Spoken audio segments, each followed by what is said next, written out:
ऋग्वेद का मंत्र पढ़ा गया। आज के मंत्र में बताया है, त्वं ही विश्वतो मुख विश्वतः परिभूरसि। ईश्वर को संबोधन करके कह रहे हैं, हे ईश्वर, त्वम आप, विश्वतो मुख आप सब ओर मुख वाले हैं। ईश्वर का मुख सभी दिशाओं में है।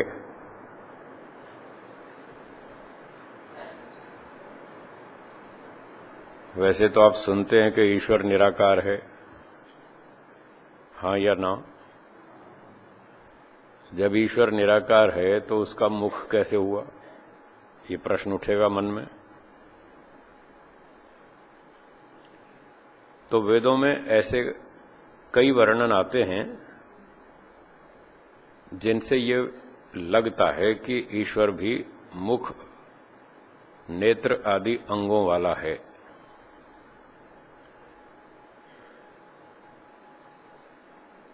परंतु वहां इसका अभिप्राय ऐसा नहीं है कि जैसे हमारे नेत्र हैं, हमारा मुख है, ऐसे ईश्वर का भी कोई मुख, नेत्र आदि अंग हैं या इस तरह का कोई शरीर है। ईश्वर निराकार ही है, इसमें कोई संदेह नहीं है।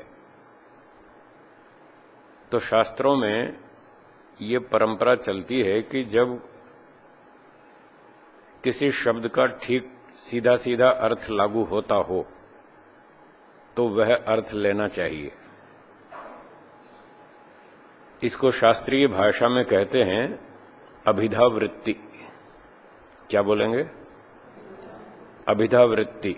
जब किसी शब्द का सीधा सीधा मुख्य अर्थ लिया जाए उसको अभिधा वृत्ति कहते हैं। और जब अभिधा वृत्ति लागू नहीं होती, वहां मुख्य अर्थ लागू नहीं हो रहा, तो फिर अर्थ को बदल देते हैं। उसको कहते हैं लक्षणावृत्ति। क्या कहेंगे? लक्षणावृत्ति। और एक और तीसरी भी होती है व्यंजनावृत्ति। तीसरी कौन सी? व्यंजनावृत्ति। कहीं उसका प्रयोग होता है, कहीं इन दोनों का होता है। तो इस प्रकार से शब्दार्थ करते समय हमें इन बातों का भी ध्यान रखना पड़ता है कि यहां अभिधावृत्ति से अर्थ करें, लक्षणा से करें या व्यंजना से करें। थोड़ा सा मैं आपको उदाहरण से स्पष्ट कर दूं इन तीनों का क्या मतलब है। मान लीजिए जुलाई का महीना है, वर्षा का मौसम है और खूब घने काले बादल इकट्ठे हो गए। किसी व्यक्ति ने कहा कि अब वर्षा होगी, तो हम इस वाक्य का क्या अर्थ निकालेंगे? पानी बरसेगा। वर्षा का मुख्य अर्थ तो यही है, पानी बरसेगा। तो जुलाई के महीने में वर्षा का मौसम है, बादल इकट्ठे हो रहे हैं, तो हम ये अर्थ निकाल सकते हैं इस वाक्य का कि वर्षा होगी मतलब पानी बरसेगा। और मान लीजिए फरवरी मार्च का महीना हो, कोई बादल नहीं, कोई वर्षा का मौसम नहीं, और एक बड़े भाई ने अपने छोटे भाई से कहा, बच्चू आज तू घर तो चल, देखना आज वर्षा होगी। अब क्या अर्थ निकालेंगे? पानी बरसेगा। अब पानी नहीं बरसेगा, अब तो थप्पड़ बरसेंगे, हैं? थप्पड़, जूते, चप्पल बरसेंगे। तो हमको यहां अर्थ बदलना पड़ा, क्योंकि यहां पर पानी बरसेगा यह अर्थ लागू नहीं होता। तो इसको बोलेंगे लक्षणावृत्ति, मिलता जुलता। लक्षण से जैसे बरसता है, पानी बरसता है, अब थप्पड़ बरसेंगे, बरसने की समानता है। इस समानता से वहां हमने अर्थ बदल लिया। और तीसरी है व्यंजनावृत्ति। व्यंजनावृत्ति में वाक्य तो वही रहेगा, लेकिन अभिप्राय कुछ और ही होगा, कुछ एक नया ही, अलग ही अभिप्राय निकलेगा। एक व्यक्ति ने अपने कपड़े धोकर सुखा दिए छत पर। उसको यात्रा में जाना था, तो उसने सोचा ये कपड़े सूख जाएंगे तो यात्रा में पैक करके ले जाऊंगा। कपड़े छत पर सूख रहे थे, तो कुछ देर में क्या हुआ, कुछ बादल आ गए।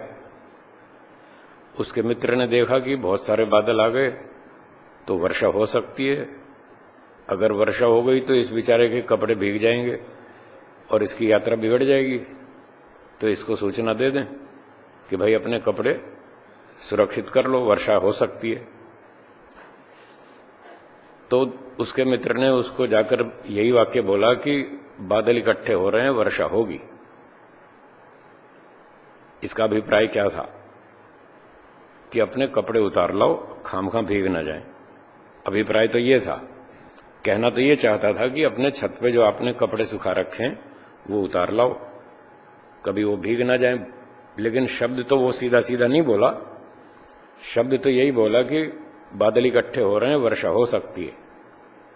तो इसको बोलते हैं व्यंजनावृत्ति।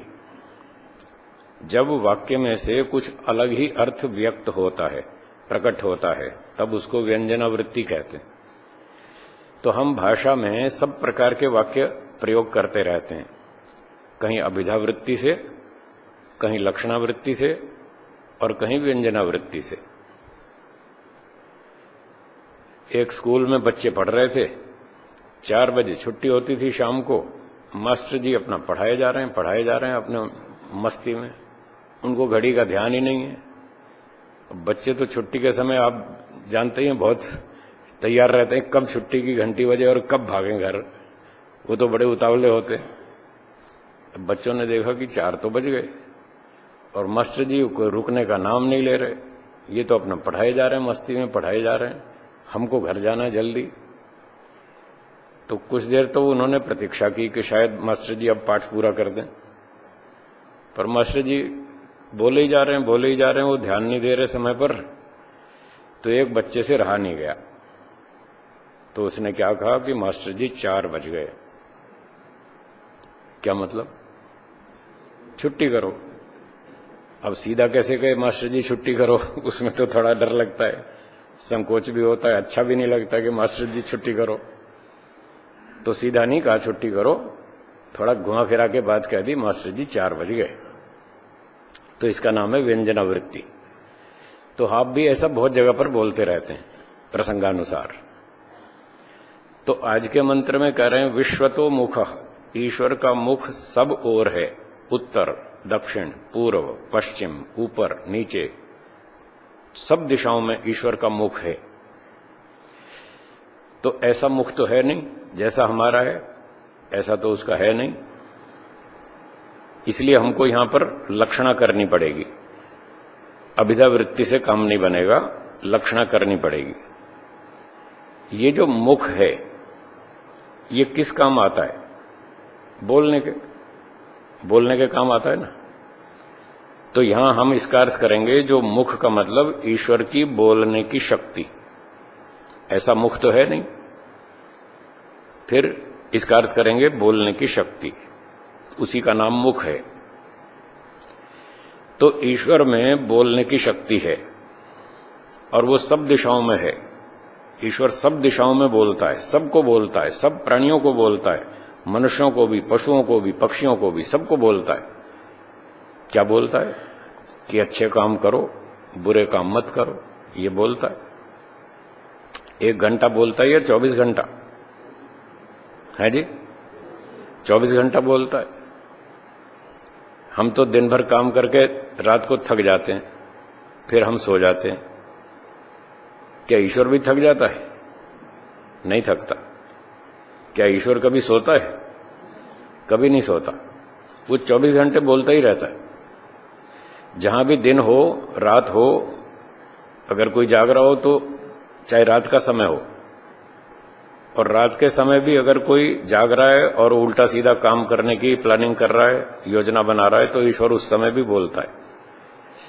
भारत में दिन हो तो दिन में बोलता है, जब भारत में दिन होता है तो अमेरिका में रात होती है, तो तब भी रात को अमेरिका में भी बोलता है, भारत में भी बोलता है, सब जगह बोलता है। भारत में रात हो जाए तो अमेरिका में दिन हो जाता है, तो वहां भी बोलता है, यहां भी बोलता है। ईश्वर खूब बोलता है। हमेशा बोलता ही रहता है, सबको बताता रहता है कि अच्छे काम करो, बुरे काम मत करो।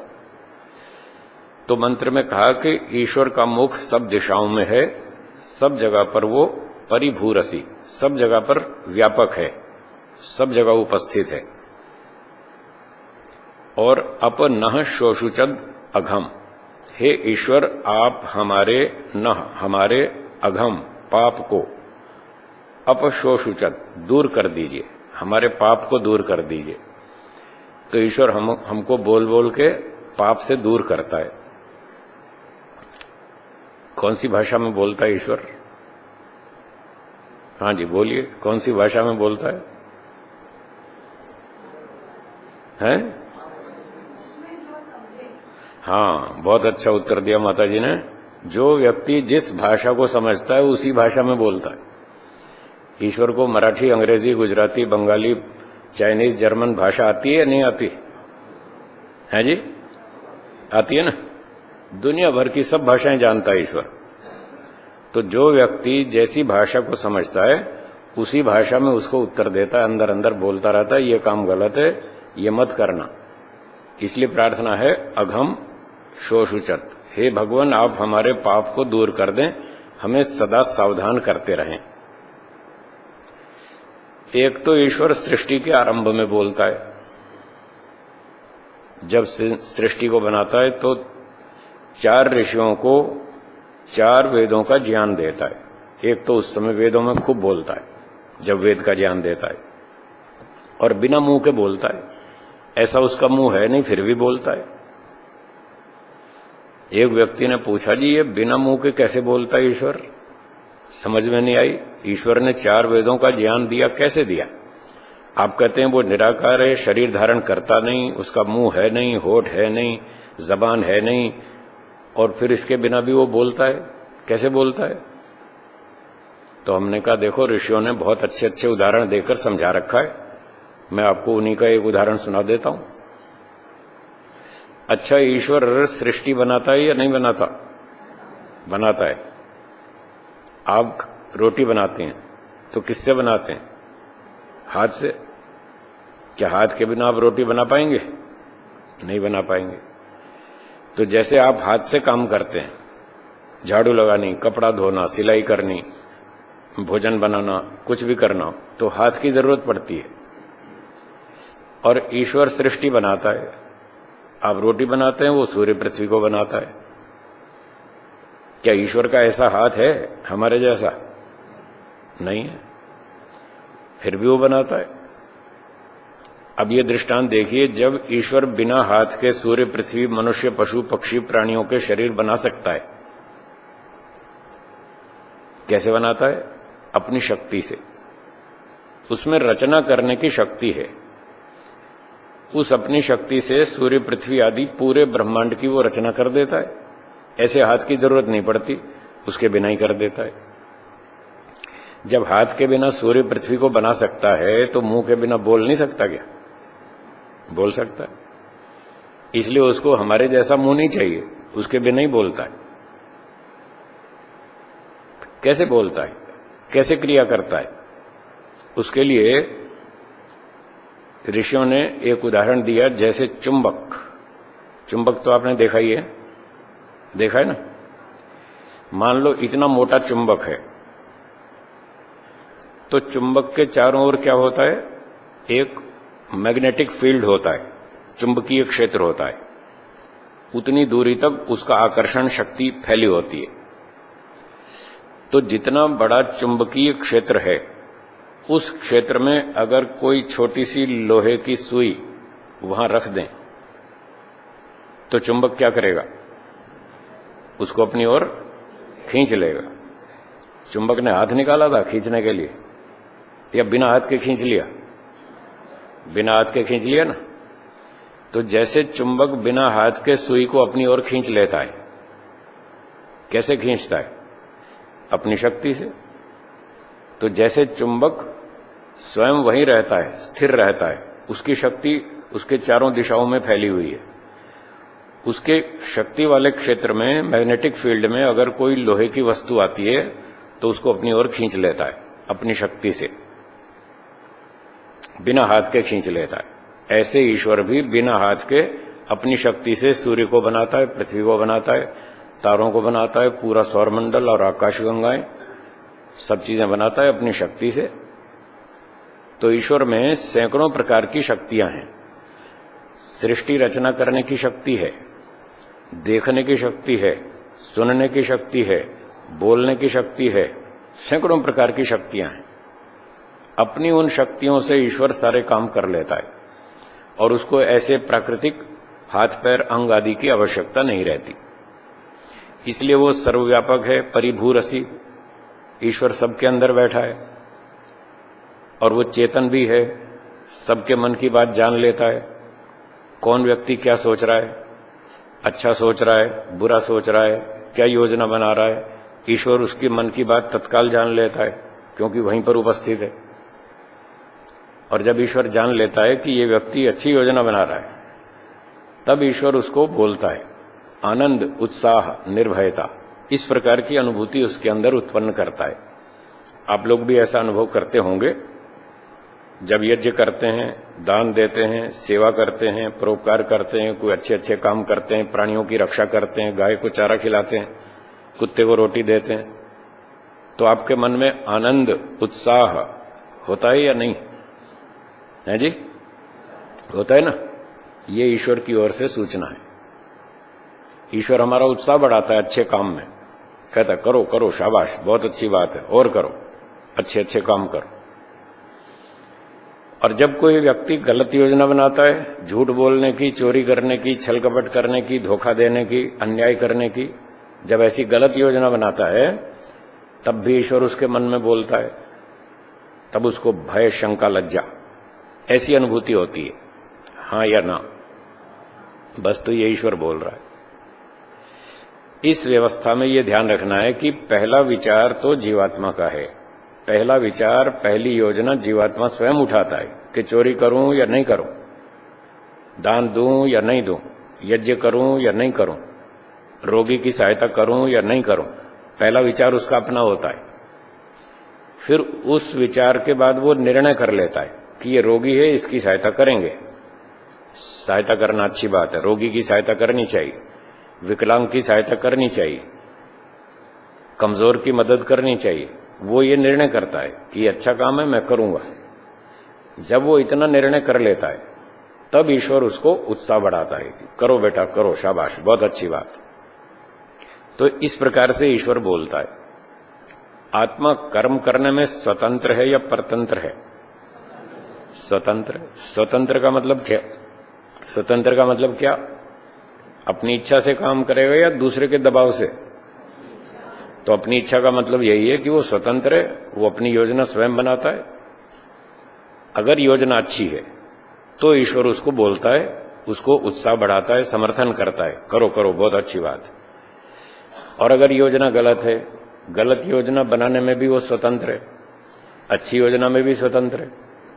जब गलत योजना बनाता है तब ईश्वर उसको बोलता है कि ये ठीक नहीं है, मत करो, इसका रिजल्ट अच्छा नहीं आएगा, परिणाम अच्छा नहीं आएगा। वो जो भी भाषा समझता है उसी भाषा में ईश्वर उसको सूचित करता है। अब फिर व्यक्ति स्वतंत्र है, ईश्वर की बात सुने या ना सुने उसकी इच्छा है, उसकी मर्जी, क्योंकि वो स्वतंत्र है कर्म करने में। तो जो अच्छे संस्कार वाला व्यक्ति होता है, पूर्व जन्मों के जिसके अच्छे संस्कार हैं, वर्तमान में बचपन में भी माता पिता ने उसको अच्छे संस्कार दिए, इस प्रकार का जो व्यक्ति होता है वो ईश्वर की बात सुनता है। जो ईश्वर बोलता है वो व्यक्ति उसको सुनता है, ध्यान से सुनता है और उसका पालन करता है वो स्वतंत्र। पर ईश्वर सुझाव देता है, उसका काम है, सुझाव देता है, वो व्यक्ति मान लेता है, स्वतंत्र है, तो वो अच्छा काम करेगा, बुरा काम नहीं करेगा। ऐसा व्यक्ति सुखी रहता है।